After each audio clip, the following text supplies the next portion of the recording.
If you notice that the colors are shifting and changing in the videos you shoot on your iPhone, it's usually because the camera is adjusting white balance while you're recording.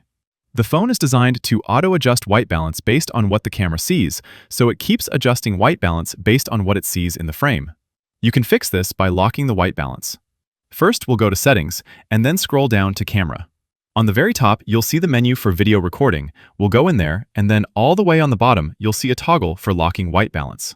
When you toggle that on, your phone will still automatically adjust white balance when the camera app is open, but when you hit record, it'll lock the white balance and won't change it until you stop recording. If you like having more control over the settings while shooting video, I recommend checking out the Blackmagic Camera app. It's completely free and gives you all the manual controls you'd find on a typical professional camera. You can adjust white balance, ISO, shutter speed, and you'll get things like histogram and audio monitoring.